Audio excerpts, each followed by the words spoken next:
38 ans plus tard, l'histoire conserve encore le parfum d'un véritable conte footballistique, celui de Georges Weah au Tonnerre Kalara Club de Yaoundé. En 1988, le club mythique de la capitale parvenait contre toute attente à enrôler le jeune attaquant libérien promis à un destin hors du commun, celui du futur Ballon d'Or mondial. Pour comprendre comment ce transfert hors norme s'est concrétisé, nous avons retrouvé un ancien Kalara qui, témoin privilégié de l'époque, nous ouvre les portes des coulisses de cette épopée. Entre confidences et souvenirs, il raconte comment le prodige, avec ses 14 buts en 18 matchs, avait électrisé les stades et marqué à jamais la mémoire du football camerounais. Tonnerre a été invité au 100e anniversaire de la Fédération libérienne de football. C'est ainsi que nous sommes arrivés. Je crois que nous sommes même arrivés un peu en retard parce que quand nous sommes arrivés, juste on est allé à l'hôtel, ensuite on est allé voir un premier match qui se jouait. L'équipe de Weah jouait contre une équipe guinéenne. Ce qui fait que nous sommes arrivés au stade. Nous avons vu unanimement où nous étions assis, tous les joueurs du Tonnerre, nous avons vu un avant-centre qui faisait des choses, des prouesses sur le terrain. Et tous, nous avons dit que nous aimerions bien avoir ce joueur parmi nous. Ce qui fait que notre aîné qui était Maman Jean, lui, avait ses cheveux blancs. À la fin, on s'est approché de lui et lui a demandé s'il pouvait jouer avec nous.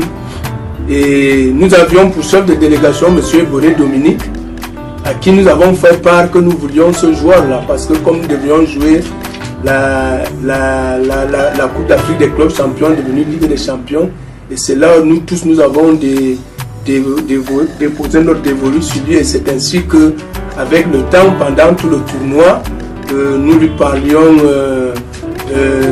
du Cameroun, et il y avait aussi la SEC d'Abidjan qui voulait aussi le récupérer.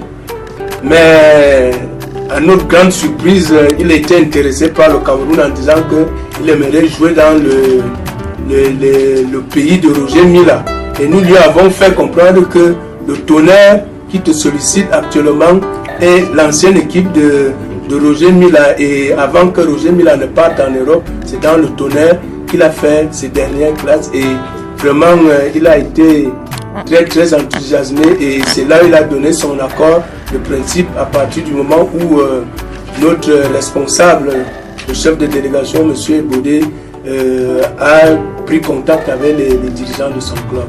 Non seulement que c'est un joueur très talentueux et vraiment nous avons découvert en lui, nous tous, il nous a sublimé déjà de par sa façon de faire les ailes de pigeon pendant le tournoi. Ça nous a tellement émerveillé et nous avons vu en lui, il avait des qualités de buteur. Et non seulement buteur, mais très bon élément dans le groupe parce qu'il aimait bien s'amuser avec tout le monde. Et ce qui me renchérit et que je me souviens le plus, c'est que même quand le match était difficile, il vous dit non, calmez-vous, ça va aller, restons concentrés. Nous allons gagner, je vais faire tout pour qu'on gagne et il parvenait à le faire.